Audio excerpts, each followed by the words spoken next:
Shalom, saudara-saudari yang dikasihi oleh Tuhan kita Yesus Kristus. Dalam hidup yang penuh dengan tantangan dan cobaan, Anda, juga saya, bisa merespon secara berbeda. Menderita adalah sebuah pilihan, tetapi ada respon lain yang bisa kita ambil, yaitu mengalami jamahan kasih Allah dalam Yesus. Karena dalam Yesus selalu ada kemenangan. Dalam Yesus selalu ada harapan. Dan inilah yang akan diberitakan dalam Gema Kasih Indonesia. Seperti ada tertulis, Allah adalah kasih, barang siapa berada di dalam kasih, ia tetap berada di dalam Allah, dan Allah di dalam dia. Bersama saya, Martina Dian, 30 menit ke depan, kita akan membahas sebuah topik mengenai hidup berpengharapan. Dan hari ini telah hadir bersama kita, Pendeta Gatot Pujo Tamtomo dari GKI Jati Asih untuk membagikan berkat dan firman-Nya. Shalom Pak Gatot. Salam sejahtera bagi saudara sekalian pemirsa Gema Kasih Indonesia. Terima kasih Pak Gatot akan kehadiran Pak Gatot untuk sharing sama kita mengenai hidup berpengharapan. Saya memulai dengan satu cerita ya Pak. Banyak sekali orang sekarang hidup yang berharap. Misalnya, ada suami istri yang telah belasan tahun mengharapkan kehadiran anak, tapi belum saja diberikan. Ada banyak orang yang lulus perguruan tinggi, melamar pekerjaan, dan berharap mendapat pekerjaan, tapi Tuhan belum mengizinkan. Sebenarnya, apa makna hidup berpengharapan itu, Pak? Mbak Tina dan para pemirsa Gema Kasih Indonesia, hidup berpengharapan adalah keyakinan, percaya bahwa ada yang lebih baik, bahkan yang paling baik di hari depan, dan itu akan segera terwujud. Ikan butuh air untuk bisa berenang. Burung butuh udara untuk bisa terbang. Dan manusia membutuhkan pengharapan untuk bisa hidup. Ini sesuatu yang menarik dan kenyataan di dalam kehidupan kita. Manusia bisa bertahan hidup berhari-hari tanpa makan apapun.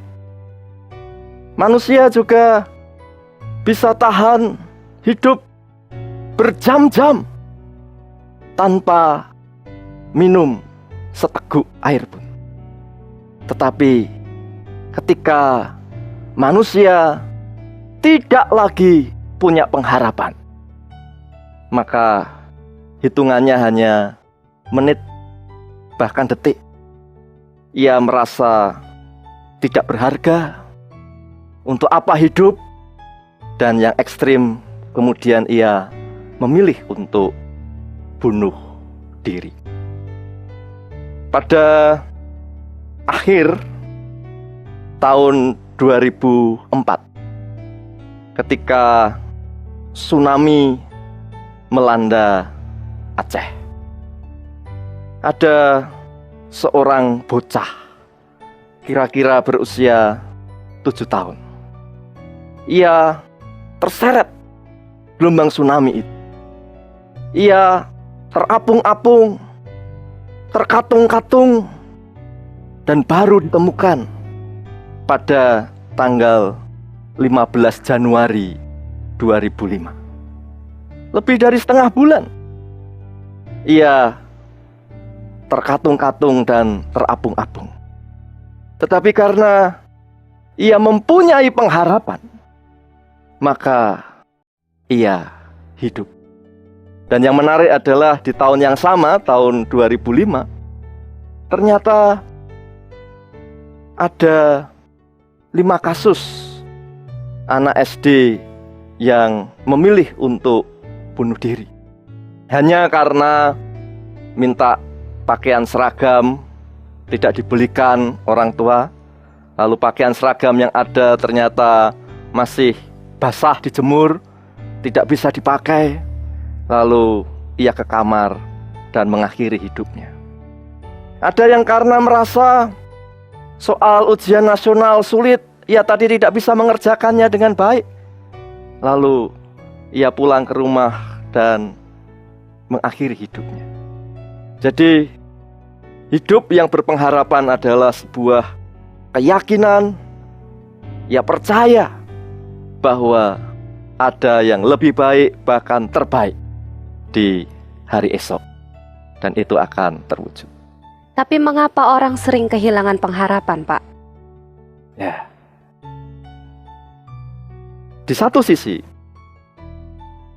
manusia butuh pengharapan. Dan di sisi yang lain, pengharapan itu ternyata memang bisa hilang. Mengapa demikian?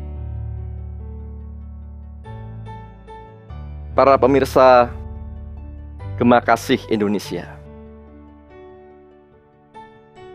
apa yang Anda lihat? Itu segitiga ya, Pak ya? Ya, ini jawaban manusiawi. Apa yang Anda lihat, Mbak Tine? Dan saya yakin para pemirsa Gema Kasih Indonesia segera menyatakan ini segitiga. Iya. Jawaban yang sangat manusiawi. Karena memang manusia suka terpancang pada bidang yang berwarna hitam, yang kelam. Padahal pertanyaan saya adalah, apa yang Anda lihat? Padahal bidang yang berwarna putih jauh lebih luas daripada bidang yang berwarna hitam. Dan belum berhenti sampai di situ. Apa yang Anda lihat? Ternyata tidak hanya bidang yang berwarna hitam, tidak hanya bidang yang berwarna putih yang lebih luas dari yang berwarna hitam, tetapi juga apa yang Anda lihat? Bayangan? Apa ini? Jari? Bukan. Iya, ada jari jemari saya yang jauh lebih besar, lebih kokoh, lebih berkuasa daripada bidang yang berwarna hitam maupun yang berwarna putih. Inilah kenyataan hidup kita. Ketika manusia menghadapi masalah, ia terpancang kepada yang hitam ini, kepada masalahnya, kepada persoalannya. Aku, persoalanku, persoalanku, aku. Ia lupa atau mengabaikan ada bagian yang berwarna putih. Ada berkat-berkat Tuhan yang luar biasa. Dan karena terpancang pada yang hitam ini, ia pun mengabaikan ada Tuhan yang jauh lebih hebat, lebih berkuasa daripada persoalan yang sedang ia hadapi. Jadi, mengapa manusia kadangkala bahkan seringkali kehilangan pengharapan?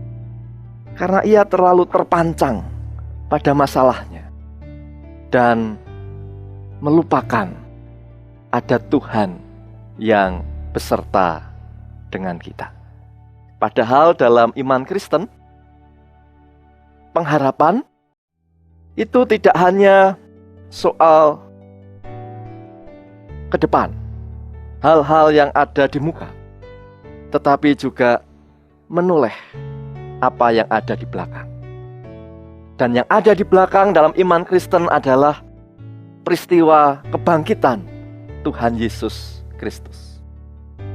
Kita punya Juru Selamat yang hidup, Tuhan yang hidup, bukan Tuhan yang mati. Itulah yang mendasari kita untuk menjalani hari ini dan menatap hari depan dengan penuh pengharapan. Kita kehilangan pengharapan ketika kita mengabaikan ada Kristus yang bangkit. Ada Tuhan yang hidup yang menyertai kita. Begitu Mbak Tina. Pak Gatot, ada nggak contoh di dalam Alkitab yang berbicara tentang pengharapan, supaya saya dan pemirsa lebih dikuatkan lagi? Ya, di dalam Alkitab ada tokoh bernama Ayub.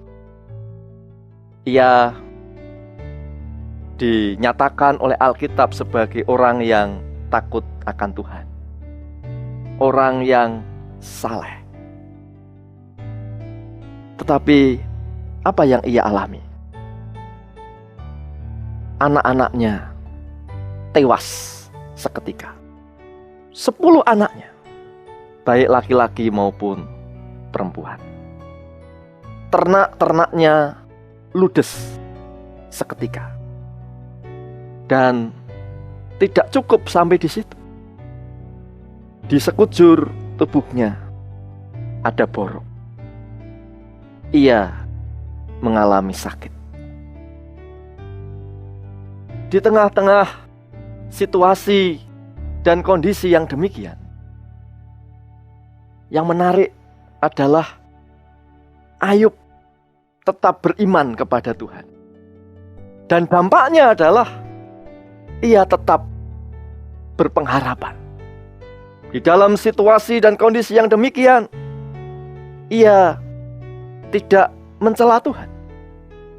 Ia justru menyatakan, Tuhan yang memberi, Tuhan yang mengambil. Terpujilah Tuhan. Ayub tetap memuji Tuhan. Walaupun kalau kita ikuti kisahnya, ada dinamika sebagai orang beriman. Di dalam percakapan dengan sahabat-sahabatnya, ada kegundahan, ada keresahan. Tetapi toh, di akhir kisah itu, Ayub tetap menyatakan imannya. Itu berarti ia tetap berpengharapan dan bersedia menjalani, melanjutkan hidup ini bersama dengan Tuhan dan di dalam Tuhan. Gitu Mbak Tina. Seringkali Pak, seperti yang selalu saya juga alami. Pertamanya, saya punya harapan. Lalu belakangan jadi berhenti berharap. Terkadang juga pengaruh selain dari diri sendiri, juga dari eksternal saya. Seperti yang saya soalnya bisa ngomong gini karena tadi contoh dari Ayub. Kan kalau menurut kisah Ayub itu kan teman-temannya, istrinya gitu, sudahlah tinggalkan saja Tuhanmu gitu. Dan itu saya yakin banget, selain saya, pemirsa di rumah juga mengalami. Kita hidup berpengharapan tapi hilang, bahkan juga karena dipengaruhi. Apa yang harus dilakukan, Pak? Pemirsa Gema Kasih Indonesia, sebagai orang yang beriman kepada Tuhan, Tuhan tidak menjanjikan hidup kita mulus tanpa persoalan. Tuhan juga tidak menjanjikan apa yang kita rencanakan, yang kita rancang, pasti bisa raih di kemudian hari. Tetapi Tuhan berjanji dan janji ini benar-benar ditepati. Ia sekali-kali tidak akan meninggalkan kita, sekali-kali tidak akan membiarkan kita. Nah, bagaimana ketika di dalam menjalani kehidupan ini kadang-kadang kita merasa putus asa, tidak ada lagi jalan, merasa buntu, lalu berpikir, untuk apa hidup ini? Nah, kalau kita kembali ke tokoh Ayub tadi, orang beriman ada dinamika kehidupannya ternyata. Tidak selamanya grafiknya menanjak gitu ya. Ada kalanya bertanya, Tuhan, mengapa ini terjadi? Setahun yang lalu saya masih mengingat ada seorang anggota gereja, seorang ibu, ia mendapat kenyataan. Anak laki-laki satu-satunya, ia 3 bersaudara, pamit untuk berangkat kerja dalam kondisi yang sehat. Tetapi sore itu si ibu mendapati kenyataan. Si anak ini meninggal dunia karena kecelakaan di tempat kerja. Ketika saya hadir di kamar jenazah di ruang otopsi, si ibu menyatakan, "Pak Pendeta, Tuhan kejam. Tuhan tidak sayang kepada saya. Tuhan tidak sayang kepada kami." Di dalam situasi dan kondisi yang demikian, saya belajar memahami si ibu. Saya hanya menjabat tangannya dan mengusap-ngusap pundaknya. Saya mengingat sahabat-sahabat Ayub dan saya tidak melakukannya. "Oh, ibu, berarti ibu punya dosa tersembunyi. Hidup ibu tidak beres di hadapan Tuhan." Tidak. Apa yang terjadi ketika pemakaman sudah usai dan keluarga ini mengadakan kebaktian pengucapan syukur beberapa hari kemudian? Si ibu bersaksi, "Tuhan sayang kepada kami." Jadi kita jangan buru-buru menghakimi orang, menghakimi teman kita, sahabat kita tatkala sedang galau, resah, gelisah. "Oh, kamu ini kurang imanmu. Kamu ini punya dosa tersembunyi sehingga apa yang engkau harapkan tidak tercapai." Kalau teman kita sedang mengungkapkan Tuhan tidak adil, Tuhan tidak sayang, baiklah kita sebagai sahabat yang mencoba untuk mengerti, mencoba untuk menguatkan agar ia tidak terpancang kepada bagian yang hitam ini. Tetapi ia juga mengingat ada berkat-berkat Tuhan dan juga ada Tuhan sang sumber berkat dan sumber pertolongan. Begitu, Mbak Tina. Indah sekali yang dikatakan oleh Pak Gatot. Pemirsa, saya rasa pemirsa juga setuju sama saya bahwa Tuhan adalah sumber pengharapan. Jangan kemana-mana, karena kami akan segera kembali.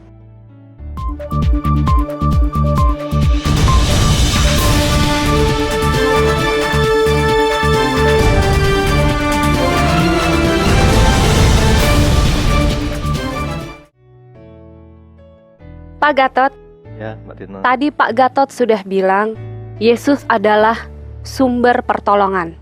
Yesus adalah sumber pengharapan. Tapi terkadang orang sering melarikan diri dari sumber pengharapan tersebut, yaitu Yesus Kristus, malah mencari sumber pengharapan lain yang dipikirnya bisa lebih memberikan jawaban bagi persoalan-persoalan hidup. Bagaimana tanggapan Pak Gatot? Mbak Tina dan pemirsa Gema Kasih Indonesia, sumber pengharapan kita ada di dalam Tuhan Yesus Kristus. Dan kita hidup di tengah-tengah dunia yang semakin lama cenderung menerapkan prinsip makin cepat, makin baik. Tetapi bagaimana dengan hidup berpengharapan? Di dalam Kristus ternyata kadangkala bahkan seringkali menurut kita prosesnya kok lambat. Prosesnya kok berliku. Nah, inilah yang membuat kita kadang-kadang bahkan seringkali lalu meninggalkan pengharapan di dalam Kristus dan beralih untuk mencari pengharapan di dalam kuasa yang lain. Karena dirasa lebih cepat, lebih mantap, lebih menjanjikan, lebih berhasil. Ada pengalaman yang menarik dari sepasang suami istri. Sebagaimana pasangan suami istri yang lain, sepasang suami istri ini juga mengharapkan dikaruniai anak oleh Tuhan. Tetapi seiring dengan berjalannya waktu, anak kandung yang mereka harapkan tak kunjung diberikan oleh Tuhan. Mereka juga sudah berupaya secara medis, tetapi belum berhasil juga. Tekun berdoa sudah pasti mereka lakukan.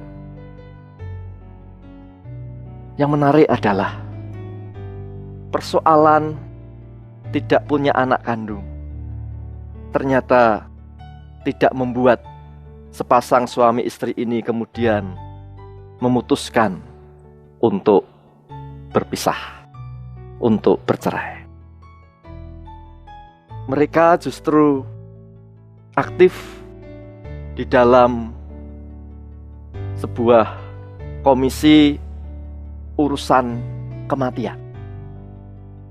Dan yang menarik adalah justru kondisi mereka yang tidak punya anak kandung ini membuat kiprah mereka, kinerja mereka di dalam komisi tersebut optimal. Karena kalau pengurus yang lain, ada yang meninggal, jawabannya, saya sedang antar anak sekolah,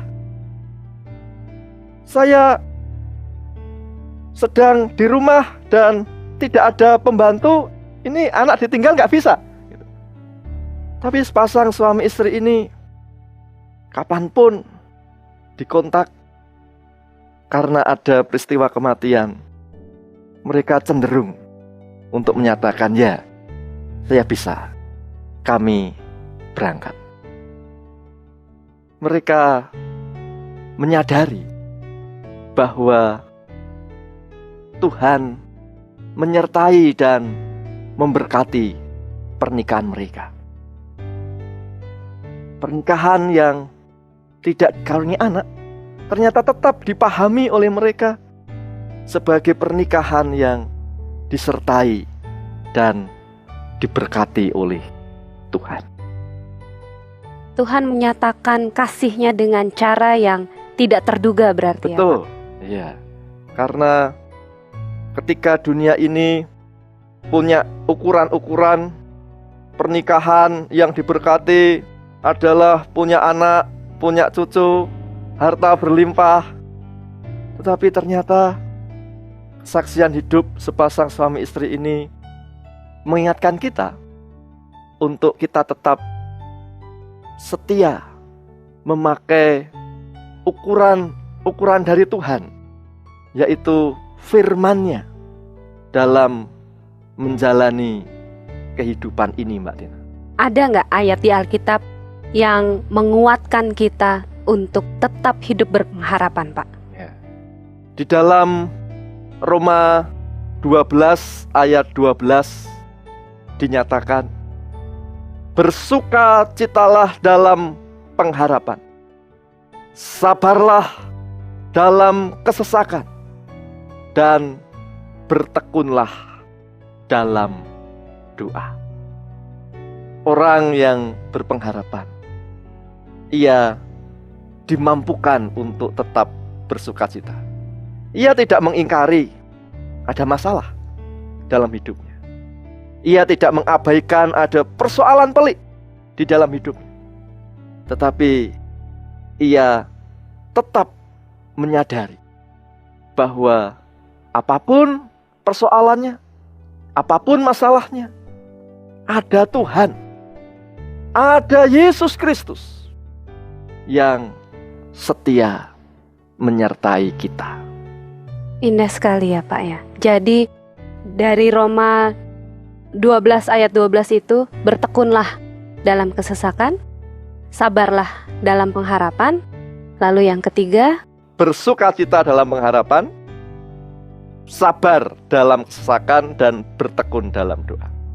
jadi artinya tidak perlu merasa atau kehilangan pengharapan atau merasa Tuhan meninggalkan kita, karena seperti pengalaman suami istri tadi, mereka selalu terlihat oke-oke saja ternyata ya nggak punya anak, karena Tuhan menyatakan kasih-Nya dengan cara yang berbeda dan yang tak terduga. Betul. Intinya kita tidak boleh kehilangan harapan. Ya. Dan untuk tidak kehilangan harapan, kita perlu mengarahkan diri kita kepada Tuhan, bukan terpancang kepada masalah. Mengakui ada masalah baik, tetapi sekaligus juga mengimani ada Tuhan yang menyertai kita, sehingga kita dimampukan untuk menghadapi dan mengatasi masalah itu. Pak, untuk pemirsa yang saat ini sedang menghadapi persoalan dan mungkin sedang menonton acara ini, pasti membutuhkan semangat, dukungan dari Bapak. Pesan apa yang ingin Bapak sampaikan agar ia tetap memiliki pengharapan? Pemirsa Gema Kasih Indonesia, pilihlah untuk mengarahkan diri kepada Tuhan, karena Tuhanlah sumber pengharapan dan sumber pertolongan kita. Sehingga apapun yang terjadi, persoalan seberat apapun, masalah serumit apapun, karena kita mengarahkan hidup kita, diri kita, hati kita kepada Tuhan, maka kita dimampukan untuk menghadapinya. Kita dimampukan untuk menjalani kehidupan ini dengan penuh sukacita dan menyongsong hari esok yang lebih baik. Terima kasih Pak Gatot atas pesan-pesannya. Semoga ini semua bisa bermakna, kita bisa belajar, kita tetap berpengharapan karena Yesus adalah sumber pengharapan. Setuju ya Pak Gatot ya? Pemirsa, Yesus adalah sumber pengharapan. Jadi untuk apa kita cari ke sumber pengharapan lain? Tetap bertekunlah dalam doa, sabarlah dalam kesesakan. Tuhan akan bekerja dengan cara yang tidak kita duga. Dan rasakanlah kasih-Nya. Kirimkanlah kritik dan saran Anda melalui SMS atau email ke Gema Kasih Indonesia. Sampai jumpa, Tuhan memberkati.